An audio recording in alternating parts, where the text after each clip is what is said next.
Kobe Bean Bryant has about 1,100 career dunks. Tim Duncan, who is a 6'11" forward center who played 19 something seasons, had around 900.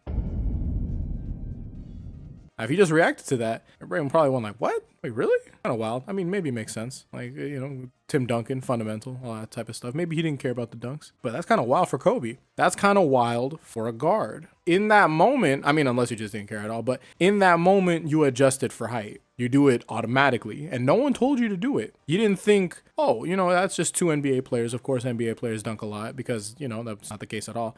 You immediately factored in that Kobe is a guard and Duncan is a big man, and that changed how the numbers are supposed to feel. That reaction is the point of this entire video, because height is always factored in, but at the same time, never factored in. You do it when it makes a fun stat, or when it's a good highlight. They show it in like ESPN stuff. But when it's time to actually rank players, for some reason, stops being an active thought. And I think that's a problem, because once we are committed to the standard that we already use, someone like Chris Paul shouldn't be lower than top 25 or even top 20 all time. Now, I don't want to deal with ifs in this time, not if he had a better team, not if he stayed healthy, not if he won a ring, strictly on what someone can do on the basketball court and adjusted by the standard that's applied to everyone else. So here for our first example, no one reacts to Cavalier Shaq dunking, right? Miami Shaq, whatever. Someone that is big and dunking in general is supposed to be expected. Obviously,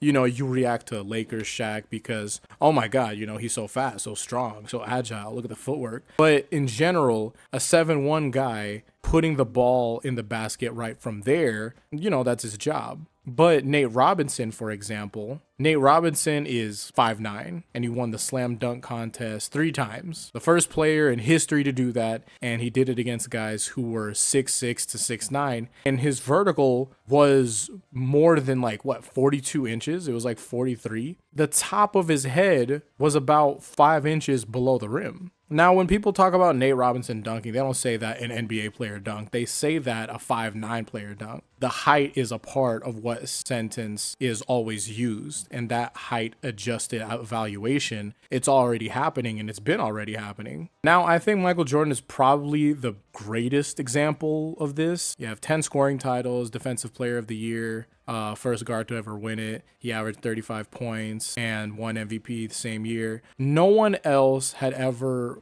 won DPOY and averaged 30 in the same season, right? He dunked over Patrick Ewing, he dunked over Mutombo, he dunked over Zoe, guys who are just 7 feet tall with shot blocking as one of their greatest assets. And when people praise Jordan for those things, what do they actually say? They say, oh, for a guard, that's impossible. For a guard, I can't believe what they're doing this for. This is a guard. How did this is happening? This is a guard. And for a guard is doing all the work. That in general, I understand that it's usually said because of position, but the position is usually based on height. Because if Jordan had been 7-footer, we wouldn't be calling him a shooting guard. Now that goes into the whole thing about whether or not a player plays their position and yada yada yada, but I think positionless basketball is already here and there's no real reason to do that. But I think the thing that we should be focusing on is the height adjustment. You're acknowledging that his position and therefore his size make the achievement more impressive than the raw numbers alone would suggest. So being a statistical abnormality is going to contribute so much to his character as a player. But Jordan's size, that's worth talking about here because he was 6'6" in his shoes, barefoot, 6'4", and his wingspan was 6'11". All of these measurements that we have, that would most likely lead you to believe that this is a forward. This isn't a shooting guard. This is a small forward in a shooting guard's body, at least. Jordan was at least above average height for his position in his career. I think the typical shooting guard in his era was 6'4" to 6'5", maybe. But he had length, he had size, and he used both. So obviously, I'm not going to try to take away from Jordan. Everything I said here wouldn't even suggest that. I think his skill was on another level in general. And especially for his frame. But the praise that he gets is already height adjusted, even though his height was never actually like a disadvantage. But people say, for a guard, because guards are supposed to be smaller, and this was a time for centers. Jordan just happened to be a guard who wasn't just a small guy. So the question becomes, if we adjust for height when it makes Jordan stuff more impressive, and we essentially just praise him for all the stuff that he's doing as a guard when it's a time during centers. And we also do the same thing for applauding Nate Robinson for his dunks and being like, oh wow, he's so much more exciting because this is such a short guy. And also for Kobe's dunk stat, because that would make it more interesting and all. Why would we stop when it's time to rank someone like Chris Paul? I want to be clear, this isn't about sympathy, because this is basketball. This is more so a science. And when we're talking about this as a science, I guess it's more so physics. And we have to be considerate, because not only does it factor into the outcome, it factors into the equation entirely, because you get the cons too. A 6-foot player is working in a space that's built around people that are 6'6" to 7 foot. Every part of the game is most likely going to get more difficult when you're shorter. Finishing at the rim is going to be harder because longer arms are contesting you. Rebounding is going to be harder because the ball comes off the rim above your reach. Passing lanes, they're tighter in general because taller defenders are going to be covering more, contesting more shots. Contesting shots in general means that you have to close more distance and time your jump better, because, your hand isn't going to get to their release point like that, not the same way that a center could just stop it before it gets to its apex and would count as like a goaltend. So every stat a shorter player puts up, they have to put up with more precision, more speed, and probably like a bit more ball IQ to get the same stat from a taller player. It's probably a lot more ball IQ. I want it to be a little bit conservative in that thing, but no, to be realistic, you have to do more to get that 27, 7, and 7, for example. Because if we're being truly honest, a 7-footer grabbing a board and a 6-footer grabbing a board, that's not really the same action. They're both classified, sure, as like a rebound, of course.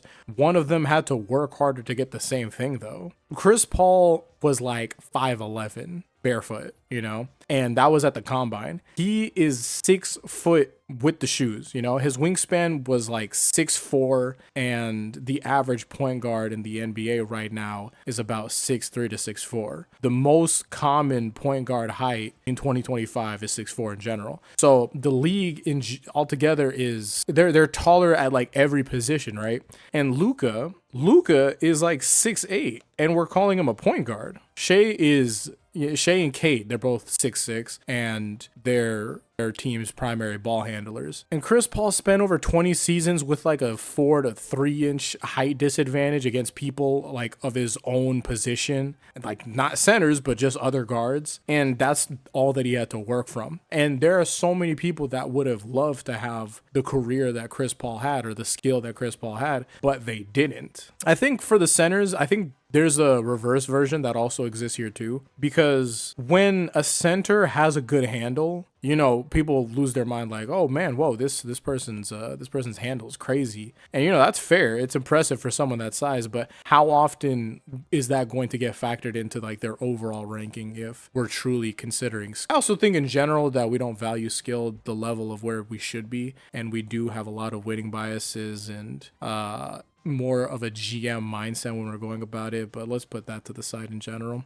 I think it's all fair. I think it's fair in terms of how it came to be. I understand it, but we don't have to continue like that. We acknowledge a lot of things as cool, but we don't let it move the needle. And I think that's the same problem, but just a different direction. And we can talk about stuff like that's more recent. So for example, in like the 2025 Western Conference Finals, or no, semifinals, we had Caruso on Jokic, and Caruso he looks ridiculously small to this. He's like 6'5", and Jokic is like 7 feet. And probably almost like 30 35 pounds being 300 pounds. And this is also, his skills not lacking. This is a 3-time MVP, and Caruso's on his ass. And this went viral because of how ridiculous that it looked. You know, Caruso had been on him. He stopped a lot of entry passes. He was poking him consistently. Jokic shot like 5 for 9 with 5 turnovers, and the Thunder won that by a lot.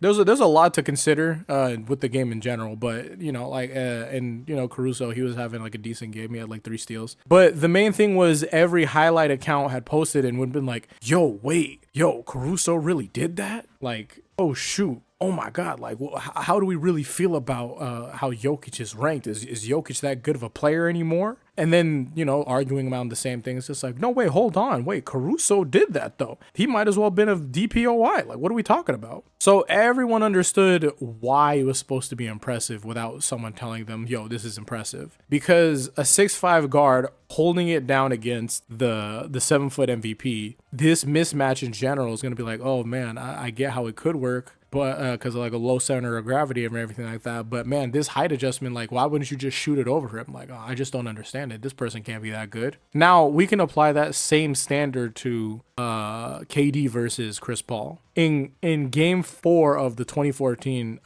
Western Conference Finals, Western Conference semifinals, Clips down like 16 in the 4th, Thunder. So I'm not sure if it was Chris Paul or Doc, but we can say Doc. Doc had Chris Paul on KD. Personally, I don't know. I don't want to get into a whole thing about like discrediting Doc Rivers' coaching stuff, but let's just say, yeah, Chris Paul was on KD, and KD is largely considered a top 5 shooter in NBA history. And in general, I think he scored like 30 points in that game throughout just like 3 quarters. And this was some desperate moves to get something going, but the Clippers came back and won, and it was a 101-99. So I think KD would probably go on to be like, you know, it's Chris Paul. He's not the focus here. It was just mainly like help defense, because I think he did have like an interview and it was just like, oh man, basketball is not one-on-one. It's a team-based game and yada yada. And I think that is fair. I think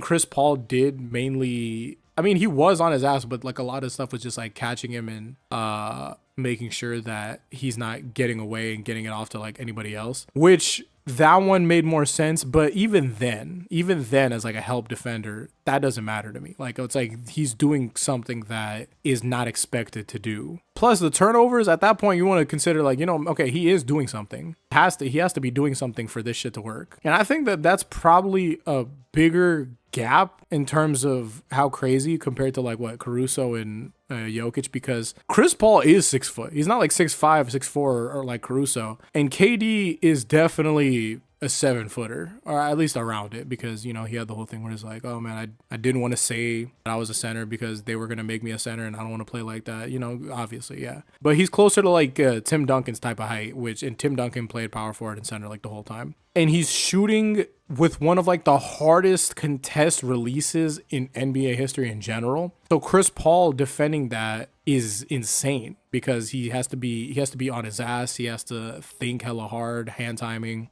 He has to anticipate a lot of this shit. And there's so much credit that's supposed to be going to Chris Paul for this endeavor, but that's not happening. Even in 2018, for the Western Conference Finals, this was the finals, and when Chris Paul was on Houston, he was still being put onto KD. You know, we were catching the switches, and we did go 3-2, right? Yeah. And Chris Paul was playing out of his goddamn mind, and like obviously, you know, he had the whole hamstring stuff, but damn, he was putting on pressure. I think it's one of those things that people will remember and just be like, oh yeah, I know, I remember Chris Paul did do that. That was wild. He did that another time. That was wild. But how often it's genuinely considered as him as a basketball player, it's not enough. Someone who, I mean, this could be like a whole thing about like maybe there's like just a lot more stuff specifically on Chris Paul, but I do know that we do have a height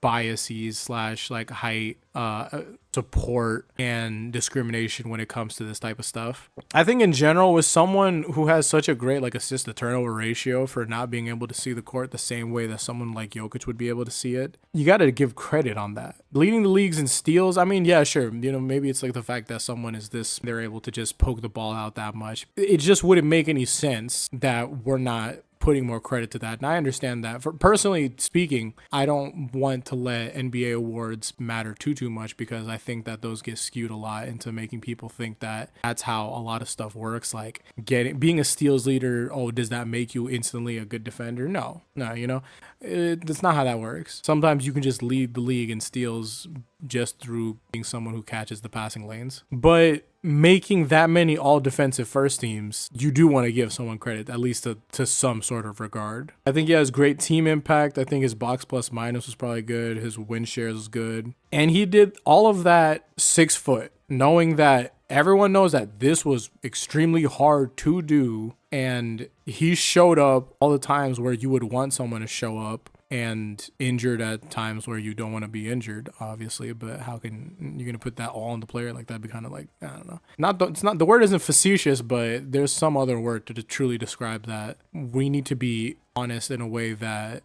is genuinely fair to both the party afflicted and yourself. To get a general idea, I have a thought experiment that I want to go about. So essentially I didn't want to go about the whole ifs and ahs and all that, but to just think about this, right? If Chris Paul had been like the same height of LeBron, or around like even less, okay, 6'7", 6'8", 6'9", whatever, with the exact same skill set that he already had, all the defensive teams and all that, and how much he'd be able to do even more, being able to have like better looks because he's even taller than that. I'm not telling you about rings. I'm not telling you about team context and all. Just picture what that player would be able to do, right? A Chris Paul at LeBron's height, with the same vision, with the same defensive IQ that he had, the same efficiency, same ball security, his assist to turnover ratio is still good. You would be talking about a largely consensus like top 10 player, and you know it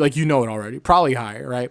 The skill set is already there. The only thing that's separating him from that conversation a lot of the time is just height, because people think about it in a GM style where it's like, could I put Chris Paul in this specific situation? And I think that's the core of what I'm getting at. I understand that it's a bit like, oh yeah, but Steph Curry, he was shooting the hell out the three ball. Well, let's be contextual and let's be logical for like what his character is giving you. I'm not even saying that Steph Curry would be behind him or anything like that. I think Steph Curry's great too. I just think that we would be thinking a lot different about Chris Paul if a lot of people weren't so locked in on thinking as a GM rather than a spectator of the sport. And yeah, I think that's just my point.